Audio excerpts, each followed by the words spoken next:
Alam mo, kapag mag-a-abroad ka, dapat buo at malakas ang loob mo.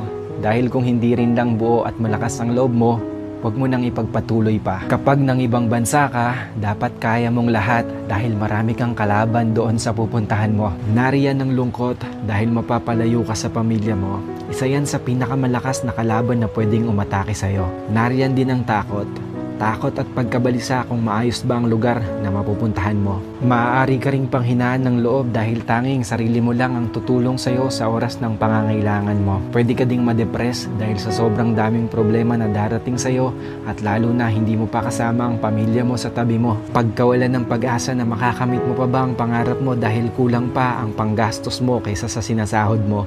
At marami pang iba. Ilan lang yan sa maaari mong maranasan kapag nang ibang bansa ka. Pero dapat kapag nag-abroad ka, kaya mong magtiis at magsakripisyo para sa pangarap mo. Kaya mong indahin ang lahat ng lungkot para sa pamilya mo. Kaya mong kainin ang pride mo kahit na alam mong iba ang trabaho na madadatnan mo sa pupuntahan mo. Kaya mong magtiyaga ng matagal na panahon para sa mga minamahal mo. At kaya mo dapat makibagay lalo na't iba't ibang klase ng tao at nasyonalidad ang makakasalamuha mo. Kapag nag-abroad ka, lahat ng feelings ay mararamdaman mo.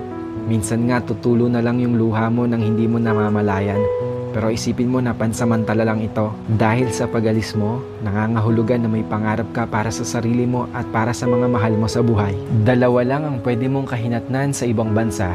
Ito ay matalo ka o magtagumpay ka. Kaya dapat alam mo ang dahilan kung bakit ka nag-abroad.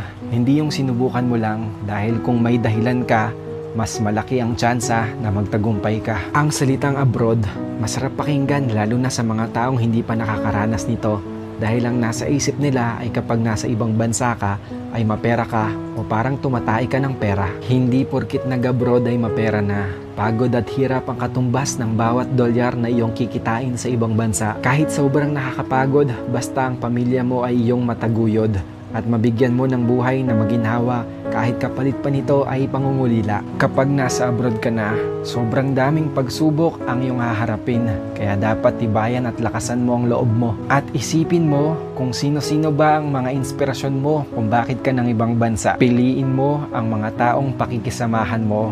Yung mga tao na magtuturo sa'yo kung papaano maging mabuting tao. At higit sa lahat, huwag mong isipin na mag-isa ka at huwag kang matakot dahil kasama mo palagi ang Diyos. Kayang-kaya mo yan. Kinaya nga ng iba eh.